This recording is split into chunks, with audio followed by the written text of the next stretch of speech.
అందరికీ నమస్కారము. ఈరోజు 11th ఆగస్టు సోమవారము. ఈరోజు 55 సంవత్సరాలు పూర్తి చేసుకొని 56 సంవత్సరాలలోకి అడుగెడుతున్నాను. ఈ సందర్భంగా ముఖ్యంగా శివుడికి నా యొక్క ప్రణామములు. శివుడి ఆశీర్వాదంతోటి అండ్ మీ అందరి యొక్క గుడ్ విషెస్, బ్లెస్సింగ్స్ తోటి హ్యాపీగా జీవితాన్ని గడుపుతున్నాను. సో, ఈ సందర్భంగా మీతో ఒక చిన్న ప్రిన్సిపల్ షేర్ చేయదలుచుకున్నాను. అది ఏంటంటే ఏబీసీ ప్రిన్సిపల్. ఏబీసీ జ్యూస్ అని విన్నాం గదా! ఏబీసీ జ్యూస్ అంటే ఏంటి? యాపిల్, క్యారెట్, బీట్రూట్ ఈ 3 కలిపి జ్యూస్ చేసుకొని తాగుతాం. హెల్త్‌కి మంచిది.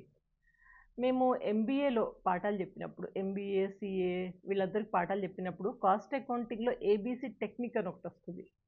ఏబీసీ టెక్నిక్ అంటే ఇది స్టోర్స్ మేనేజ్‌మెంట్ అండ్ పర్చేజెస్ దీంట్లోకి సంబంధంగా ఆల్వేస్ బెటర్ కంట్రోల్ అని ఒక టెక్నిక్ నేర్పిస్తాను.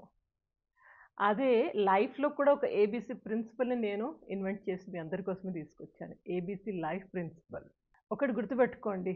సమయం ఎవ్వరి కోసం ఆగదు. పోతూనే ఉంటది. ఆ టైం వెళ్ళిపోతూనే ఉంటది. Time will never stop for anyone.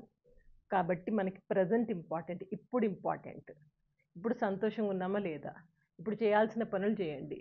ఇక ఎప్పుడో అయిపోయిన గతాన్ని తవ్వుకుంటూ కూర్చోవడం లేదా ఫ్యూచర్ గురించి ఎక్కువ బెంగ పెట్టుకోవడం ఏం అక్కర్లేదు. ప్రెజెంట్ హ్యాపీగా ఉన్నామా లేదా? అంతా మనం సవ్యంగా సాగుతుందా లేదా? ఇంతే ఇంపార్టెంట్. సరే, ఏబీసీ ప్రిన్సిపల్‌లోకి వెళ్ళిపోదాము. ఒకటి ఏబీసీలో ఫస్ట్‌ది ఏ ఉంది కదా! ఏ అంటే అపియరెన్స్. అపియరెన్స్ అంటే ఏంటి? స్మార్ట్‌గా ఉండడమా? అట్రాక్టివ్‌గా ఉండడమా? ఏంటిది అపియరెన్స్ అంటే? ఎక్స్టర్నల్ అపియరెన్సా? లేదు. అపియరెన్స్ అంటే చక్కగా ఉండడం. చూడనీకి చక్కగా ఉండడం. దేవుడు అందరిని చాలా కష్టంగా, చాలా మంచిగా, చాలా కేర్‌ఫుల్‌గా, స్మార్ట్‌గా తయారు చేశాడు. కాకపోతే మనం ఎలా ప్రెజెంట్ చేసుకుంటున్నాం మనల్ని అది చాలా ఇంపార్టెంట్. ఇక్కడ ముఖ్యంగా గుర్తుపెట్టుకోవాల్సింది క్లోతింగ్ ఇంపార్టెంట్. మీరు ఏసుకునే బట్టలు ఏమి ఏసుకుంటున్నారు? చక్కగా ఉన్నారా? నీట్‌గా ఉన్నాయి. మీకు ఏ కలర్స్ నప్పుతున్నాయి? డీసెంట్‌గా ఉన్నవి, నిండుగా ఉండడం ఇలాంటి మంచివి వేసుకొని చక్కగా ఉండడం ఇదొకటి. అండ్ ప్రెజెంటేషన్ చాలా ఇంపార్టెంట్. మీరు ఎట్లా ఉన్నా పర్వాలేదు. అంటే అందరిని దేవుడు మంచిగానే పెట్టాడు. కాకపోతే ఇక కొంతమంది కొన్ని క్వాలిటీస్ ఇచ్చాడు. కొంతమందికి ఇంకో వేరే క్వాలిటీస్ ఇచ్చాడు. అట్లా ఏదో ఒక క్వాలిటీస్ అయితే ఉన్నాయి. ఉన్న క్వాలిటీస్ తోటే మనం ఎట్లా ప్రెజెంట్ చేస్తున్నాం దట్ చాలా ఇంపార్టెంట్. దట్స్ చాలా ఇంపార్టెంట్. అండ్ ఇంకొకటి ఇక్కడ అపియరెన్స్‌లో ముఖ్యంగా స్మైల్ ఒకటి. ఎప్పుడు మొహాలు ముడుచుకొని ఏదో కోల్పోయినట్టు ఉండకుండా చక్కగా ప్లెజెంట్‌గా, కూల్‌గా స్మైలింగ్ ఫేస్ ఒకటి పెట్టుకోండి. మీకు మంచిది. చూసేవాళ్ళకి కూడా చక్కగా అనిపిస్తది. ఇక్కడ అపియరెన్స్ గురించి ఆచార్య చాణక్య గారు ఒక మంచి కొటేషన్ చెప్పారండి. నాకు చాలా ఇష్టం ఆ కొటేషన్ ఎప్పుడైనా. ఈ సందర్భంలో షేర్ చేయదలుచుకున్నాను. ఏంటంటే education is the best policy. Education is the best policy. Educated person is respected everywhere irrespective of his beauty and youth. మంచి చదువుకున్న వ్యక్తి, నాలెడ్జ్ ఉన్న వ్యక్తి, మంచి జ్ఞానం ఉన్న వ్యక్తి, అలాంటి వ్యక్తి ఎక్కడైనా గౌరవింపబడతాడట. అతనికి ఏజ్ ఎంతైనా గానీ, అతను అందంగా ఉన్నా, లేకపోయినా పెద్ద ఫరకేం పడదు. కానీ అతనికి ఉండే గౌరవం మాత్రం ఎప్పుడు అలాగే ఉంటుంది అని ఆచార్య చాణక్య గారు చెప్పారు. నాకు ఆ ప్రిన్సిపల్ ఎప్పుడు గుర్తుకొస్తా ఉంటది. ఎందుకంటే కొంతమంది చాలా మంచి మంచి విద్వాంసులు ఉంటారు. వాళ్ళ ఫీల్డ్‌లో ఎక్స్‌పర్‌టైజ్‌గా ఉంటారు. ఏ ఫీల్డ్ అయినా గానీ. వాళ్ళని చూసినప్పుడు అనిపిస్తది. చాలా గొప్పవాళ్ళు అనిపిస్తది. నాకు ఈ ఈ ఈ కొటేషనే గుర్తుకొస్తది. అందుకని అపియరెన్స్ అంటే ఏంటి అంటే గనక ప్రెజెంటేషన్ ఆఫ్ అవర్ సెల్ఫ్. మనల్ని మనం ఎలా ప్రెజెంట్ చేసుకుంటున్నామో, ఉన్న నాలెడ్జ్‌ని యూజ్ చేసుకొని చక్కగా బాగా పైకి రావడం ఇవన్నీ ఉంటే గనక ఆటోమేటిక్‌గా మీ అపియరెన్స్ ఆటోమేటిక్‌గా మంచిగుంటది. కొంచెం డీసెంట్ క్లోతింగ్ ఒకటేసుకోండి సరిపోతుంది. ఇక రెండవ ప్రిన్సిపల్ అపియరెన్స్ అయిపోయింది కదా! బి. బి అంటే బిహేవియర్. మన యొక్క నడవడిక. నడవడిక ఎలా ఉంది చాలా ఇంపార్టెంట్. చాలామంది బిహేవియర్ దగ్గరకొచ్చేసరికి ఎట్లా ఫీల్ అవుతారంటే, ఓహ్! నాకు డబ్బుంది, నాకు పలుకుబడింది, నాకు హోదా ఉంది, నాకు యూత్ ఉంది, నేను చాలా హ్యాండ్సమ్‌గా ఉన్నాను, నేను ఇది, అది అని చెప్పేసి ఒకటే ఎగురుతా ఉంటారు. ఒక్కటి గుర్తుపెట్టుకోండి ఇవన్నీ టెంపరరీ. ఒక్క క్షణం చాలు ఇవన్నీ ఎగిరిపోవడానికి. అంతే గదా! అది తెలుసుకోవట్లేదు ఎవరు. తెలుసుకోకుండా అనవసరంగా వీటిని చూసుకొని ఎగురుతా ఉంటారు. ఇంకొకటి నథింగ్ ఈజ్ పర్మనెంట్ గదా! మనము ఒట్టి చేతులతోనే వచ్చాము ప్రపంచంలోకి. ఏం తీసుకొని రాలేదు. పోయేటప్పుడు ఏమైనా తీసుకుపోతామా? మన దగ్గర ఎంతున్నా, ఏమున్నా మనం తీసుకుపోయేది ఏమీ లేదు. అలెగ్జాండర్ కూడా చేతులు బయట పెట్టిపోయాడు. నేనేం తీసుకుపోవట్లేదు. ఇన్ని సామ్రాజ్యాలు, ఇన్ని ప్రపంచాన్ని జయించాను గాని నేనేం తీసుకెళ్ళట్లేదని వెళ్ళిపోయాడు గదా! అది ఆ ప్రిన్సిపల్ ఒకసారి గుర్తుంటే గనక మనలో అహంకారం అనేది రాదు. మనం ఉన్నది 5 ఫీట్లు 6 ఫీట్లు, కానీ అహంకారం మాత్రం 100 ఫీట్ల దాకా ఉంది. ఇంత అహంకారాన్ని తీసుకుని ఏం చేస్తాం? ఎక్కడ పోతాము? పోయేది ఆడికే. అందుకనే ఈ అహంకారాన్ని ఎప్పుడైనా పక్కన పెట్టి కిందకి డౌన్ టు అర్త్ అని ఉండండి. ఇక్కడ ఆది శంకరాచార్య గారు రాసిన భజగోవిందంలోంచి ఒక చిన్న స్టాంజా గుర్తుకొస్తుంది. నాకు చాలా చాలా ఇష్టం ఇది. ఎప్పుడు భజగోవిందం పాడుతూ ఉంటాను. ఈ స్టాంజా వచ్చినప్పుడు స్పెషల్లీ ఇంకా మంచిగా అనిపిస్తుంది. అదేంటి అంటే కనుక, మా కురుదన జన యౌవన గర్వం హరతి నిమేష కాలా సర్వం మాయామయమిదం అఖిలం హృత్వా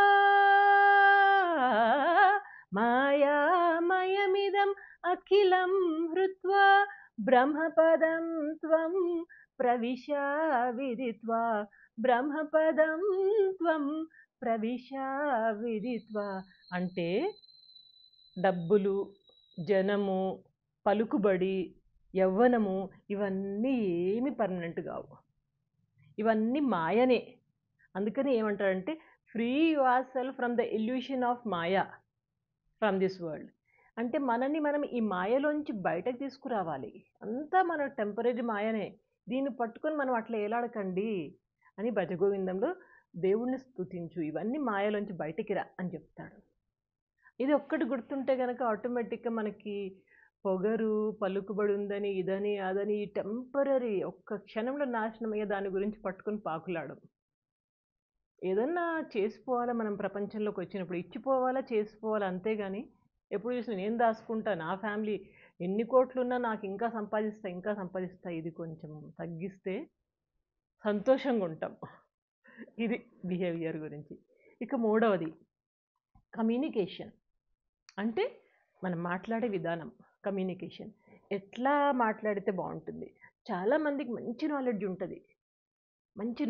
ఉంటుంది, ఇంకా అనేక విషయాలు అనేక రంగాలలో వాళ్ళకి తెలివితేటలు అన్నీ బాగా ఉన్నాయి.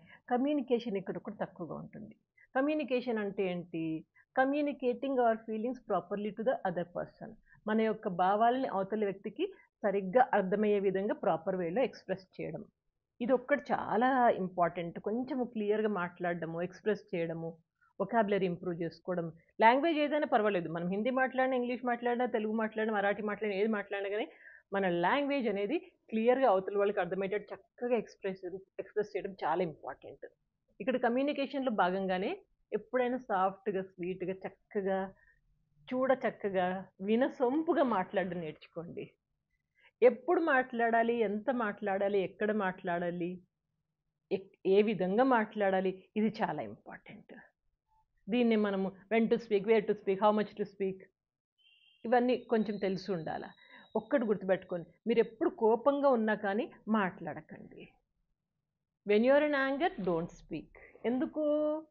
కోపంలో ఉన్నప్పుడు మన మైండ్కి నోటికి మధ్య కనెక్షన్ కట్ అయిపోతుంది. అంటే ఏంటి? మనం ఏం మాట్లాడుతున్నామో మైండ్కి తెలియదు. ఇక్కడ నుంచి సిగ్నల్ రావట్లేదు కానీ నోట్ల నుంచి మాటలు వచ్చేస్తున్నాయి. కాబట్టి కోపంలో ఉన్నప్పుడు మాట్లాడదు. నెమ్మదిగా ప్రశాంతంగా మాట్లాడండి. And choose the words, correct words తీసుకోండి. కొంచెం అటు ఇటు వర్డ్స్ తీసుకున్నా కానీ అక్కడ మన భావాలన్నీ మారిపోతాయి. అందుకని ప్రాపర్ వర్డ్స్ తీసుకోవడము. బాడీ లాంగ్వేజ్ ఒకటి, మనం మాట్లాడేదానికి బాడీ లాంగ్వేజ్ రెండింటికి పొంతన ఉండే విధంగా మాట్లాడడం, ఇది చాలా ఇంపార్టెంట్. ఈ విధంగా మాట్లాడండి. ఇక్కడ మాటల గురించి ఒక చిన్న సేయింగ్ చెప్తాను. Speak in such a way that people should feel like mesmerizing and listening to you. అంటే మీరు మాట్లాడే విధానం ఎంత బాగుండాలంటే జనాలకి ఇంకా వినాలి అనే ఆ ఆతృత, ఉత్సాహం, ఆసక్తి అనేది ఉండాలి. And listen in such a way that people feel like talking to you. మీరు ఎట్లా వినాలంటే అవతల వాళ్ళు ఇంకా మాట్లాడాలనిపించారు, అంత బాగా వినండి. పెద్ద పెద్ద లీడర్స్ అందరూ మంచి లిసనర్సే, బాగా మంచిగా వింటారు. వాళ్ళు తక్కువ మాట్లాడతారు కానీ ఎక్కువ వింటారు. వినడం వలన ఏమవుతుంది? జ్ఞానం పెరుగుతుంది. ఇంతే అండి. ఈ 3 ప్రిన్సిపల్స్ గుర్తుపెట్టుకోండి. ABC: appearance, behaviour, communication. ఈ 3 కాకుండా ఇంకా గుర్తుపెట్టుకోండి, మనం ఎంతకాలం జీవించాము అన్న దానికంటే ఎంత క్వాలిటీతో జీవించామనేది చాలా ఇంపార్టెంట్. క్వాలిటీతో అంటే ఆరోగ్యంగా, సంతోషంగా జీవించిన కొంతకాలం, ఎంతకాలం అయితే అంతకాలము హ్యాపీగా బాగానే ఉన్నా, నేను బాగానే జీవించాను, రేపు పొద్దున ఎప్పుడైనా గానీ మనము రిగ్రెట్ అవ్వకూడదు. బాధపడకూడదు. అరే! నా జీవితం అంతా అయిపోయింది. నేనేం జేయలేదు. నేనేం జీవించలేదు. అవతలోళ్ళ గురించి బతకను. నీ గురించి కూడా నువ్వు బతుకు. నీ గురించి బతుకు. ఉన్న దాంట్లో సంతోషంగా ఉండు. వర్తమానాన్ని జూసుకో. గడిచిపోయిన అన్నీ తవ్వుకుంటూ కూర్చోకండి. ఫ్యూచర్ గురించి బెంగ పెట్టుకోకండి. చేసే పనులు చేస్తూ ఉండండి. హ్యాపీగా ఉండండి. నలుగురిని సంతోషంగా ఉంచండి. అందరికి ఎంతో కొంత ఏదో ఒకటి ఇచ్చిపోండి. మీకేముందో అది ఇవ్వండి. డబ్బులుంటే డబ్బులు ఇవ్వండి. జ్ఞానం ఉంటే జ్ఞానం ఇవ్వండి. మంచి మాటలు సలహాలు ఇవ్వగలిగితే సలహాలు ఇవ్వండి. ఏది ఉందో అది ఇవ్వండి. ఇచ్చిపోండి. అంతే. ఇది చాలా చాలా సాటిస్ఫాక్షన్ ఇస్తది లైఫ్‌లో. కొంచెం లెంథీ అయిందా టాపిక్? సరే. మీ అందరి యొక్క పేషెన్స్‌కి, ఓపికకి ధన్యవాదములు. మరొక్కసారి అందరికీ ధన్యవాదములు. మీ అందరి యొక్క అభిమానంతోటే సంతోషంగా ఇంతకాలంగా చక్కగా మీ అందరి ముందు ఎన్నో వీడియోస్ చేస్తూ వస్తున్నాను. సో, మీ అందరి యొక్క అభిమానానికి, అందరి యొక్క ఆప్యాయతకి, మీ అందరి యొక్క దీవెనార్థులకి చాలా చాలా కృతజ్ఞురాలిని. ఇంకొక మంచి టాపిక్‌తో కలుస్తాను. అప్పటిదాకా సెలవా మరి. Take care. Good luck.